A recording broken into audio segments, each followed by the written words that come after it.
We are 103.9 WDKX Sports Podcast with Picking Splinters' own Paul Gotham, covering Section 5 high school spring sports. We're going to cover a little baseball, a little softball, a little flag football. How you doing, Paul? Doing all right, man. Pretty good. I know you're a busy man. Does it get slower during the spring? Because I know basketball season, you're everywhere. Football season, you're everywhere. Spring, you take a bit of a break then. I mean, right now, trying to get the previews out, season previews running. But between MCC baseball, high school baseball, and softball, it can get pretty busy. Well, May is a blur. Well, for folks that don't know, Paul covers sports every weekday morning with us, courtesy of Picking Splinters, and you've been covering flag football too. Yeah. Flag football has gained a lot of popularity within the last 2 years. Some schools did not even start the way that their programs are now. Now you're seeing more and more participants in it. Going, and now a couple of different players switching from different sports now to flag football. I mean, I think, well, one thing to the point that you made there, we've gone from having 2 classifications and less than 20 teams to 4 classifications and over 40 teams. That's quickly, and you're looking at these the teams, the team photos, and you got over 20, 30 players on some of the teams, which is great participation. You love seeing that out there. Aquinas is in their first year of having the program there, and AJ Orr, she should be a familiar one to all the Wake Up Club listeners because of basketball. Yeah. You did a report this week about it. And I was just like, is that the same AJ Orr that was covering Section 5 high school girls basketball for Aquinas? Yeah. I bet you I was mentioning her name 3 times a week. Yes, absolutely. And certainly a dynamic player on the basketball court. And it's great to see. So now she's quarterback for the flag football team, and right now she has 14 or 13 touchdowns. She's rushed for 6. Mm-hmm. She has a pick 6. So that's and it's great to see the ability carry over from one sport to the next.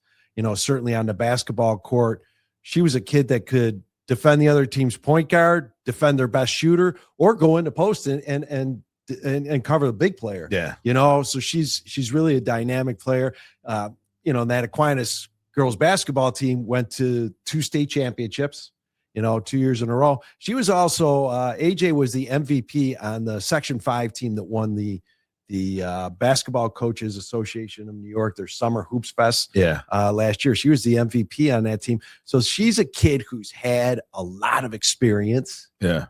And she certainly has shown that she has a lot of abilities. And now here she is, stepping on to the gridiron and having success there. It's not really a surprise. No, absolutely. And you know what it brings into, maybe we'll have another discussion on this, the fact that there are still young players. Remember, one sport, we don't want you that at one point, not all coaches were like this, but you had football coaches like, I don't want you playing any other sports, or hockey coaches or basketball coaches or baseball. I don't want you playing any other sport because I don't want you injured. Now we've come back to this dynamic, and we'll save some time for this for a future podcast about coaches basically, or kids. I don't know if it's coaches, maybe it's kids saying, no, I'm going to play 3 sports. I'm going to play this in the fall, this in the winter, this in the spring, and keeping themselves active going forward. But I do want to get into some of the games and some of the stuff that's going on, sort of an understanding. We've already started with softball. We've already started with baseball. Who are the teams and what are the games we need to watch? Well, certainly with baseball, you have the reigning state champions, Pittsford Mendon in Class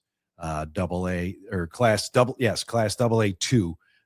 But Mendon brings back a lot of kids from that team. They lose a couple of their top players, but kids like Ethan Possel, who he threw the deciding game last year in the state championship. So he's a kid that comes back, and they have a lot of returning players. It's little things here though. You got Eastridge. Yeah. Eastridge baseball and softball. Eastridge baseball lost to Mendon last year in the Class A final. They're 4-0 right now, and they bring back a bunch of guys from that team.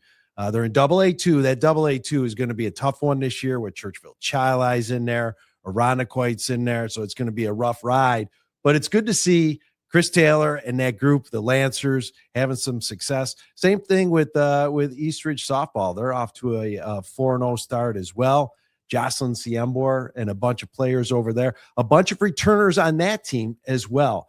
They lost last year to the eventual champions Pittsford Sutherland in the Class A semifinals. So it's good to see, Eastridge is having a good run right now because it's been a couple of years. It's been a few years since they've had a run. So it's nice to see them back. And also with baseball, we got East High. Yes. I was going to ask you about East High and Brighton, but I was going to ask specifically first about East High. Yeah, East High.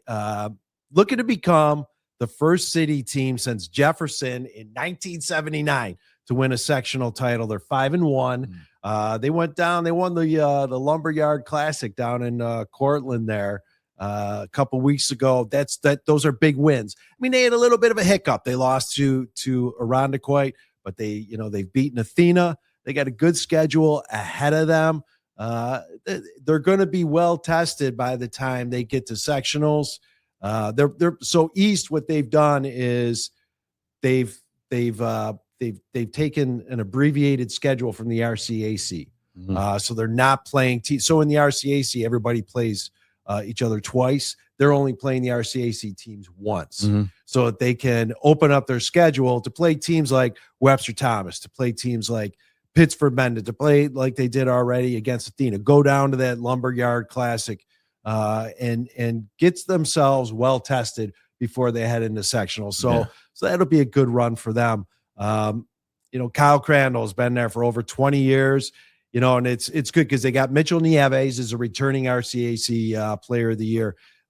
Mitchell, you got Eric Jones. So and Kyle Markham is their catcher. Kyle Markham might be the best catcher in Section 5. Wow. He's already committed to play at Mount St. Mary's Metro Atlantic Athletic Conference. So it's Division I. Kyle's at MCC. A graduate. He's an MCC graduate from East. So I saw Miguel a couple of weeks ago, and we're talking in the dugout, and he says, "Man, I don't even recognize Kyle Markham anymore." He's grown. He's grown so much. I didn't even recognize him. I still think of him a little bit as an 8th grader. And seeing him behind the dish, and now you see him, and now I'm looking up at him. Wait a minute, he's eating good, you know what I mean? So he's a really talented. So That's that good. East High team, it's going to be great to watch them in Class A. They're going to have to compete with Wayne. They're going to have to compete with Pittsford Sutherland. 16 sectional titles. That's the most in Section 5 history. So there's a lot of history there. So it'll be good to see what they can do, and I'm looking forward to what's going to go on in May and June for them. What about softball? Anything to watch out for softball? As I know you mentioned earlier. Well, we certainly have Eastridge, but Webster Schrader has been, they've been at the top of AA now here for a while, but you have to watch out for Penfield. So you got some really good competition there. I do know that there was a couple of things you mentioned early on. Last year's Section 5 High School Player of the Year for baseball, doing well at MCC. You said you ran into him recently. Yeah, Miguel Matos. So Miguel, he's a two-way player at MCC, which is really that's not as common as people think. But he's 3-0 and 4 starts on the mound. By the way, that MCC team is now 17-6. They just recently had a 53-game errorless streak, 53 inning. I'm like game. I'm like, 53. I'm sorry. Yeah, it's okay. 53 inning errorless streak. And Miguel plays first base, so he's a big part of that. Yeah. And not only did they go 53 innings without an error, but they made a bunch of really big plays in there. And Miguel had he had a diving catch on a foul ball, that he caught off the first base. That was spectacular. And then he has a couple sliding plays that he makes in the hole between first and second. And you add into that, he's got 12 extra base hits, a home run. He's got 12 RBI. He's doing a lot out there. It's great to see a kid go from being RCAC Player of the Year to then competing at the junior college level. And you look at the junior college level, MCC, that program has produced over 40 draft picks. You got guys like Danny Mendick, who just finished his career last year and is now coaching single A. Danny played 8 years in the minors, and he played for the Mets and the White Sox. He came up through the MCC program. That program has produced a lot of great talent over the year. And people don't realize, Division II junior college, they've gone with their current head coach, Dave Brust. Yeah. They've gone to the World Series 3 times, and I've been able to go with them. It's played in Oklahoma, and you have no idea what the talent is like until you get down there. We were talking about this off air. I think there's this sort of feeling of, with baseball, you can go to different levels of baseball, stick around and do a 4 or 5 year run at different levels of baseball and still make it to the majors. For basketball, it's a little bit shorter. I mean, you might get your shot here and there, your 2-way contracts here and there, and we've got guys in Rochester that have done it. But for baseball, you can hang around a little bit longer in that sport, eventually maybe make it to the show. And then, obviously it ends for everybody once you reach a certain age or a number of injuries. But for baseball, there's a lot of guys that kind of float in different areas and play the game for as long as possible. Yeah, it's a grind. And the thing is, what people don't realize, the Major League Baseball draft, you get a lot of guys who are selected right out of junior college. You'll get your 25, 30 guys that are selected right out of junior college. Of course, the baseball draft, basketball is only 2 rounds. That's it. Baseball draft is 25. Forever. Yeah, forever. They cut it back. It used to be 45, and they've cut it back. But certainly you got your guys that are selected right out of there, and you've got your guys from junior college that'll go from a junior college program to Division I. It's kind of like Melvin Counsel with basketball a couple years ago. He went from Monroe College, not Monroe Community College, Monroe College, which is down in Rockland County. He went from Monroe to Wagner to Bonaventure to Canisius. And then ended up at Kentucky, at Kansas. At Kansas.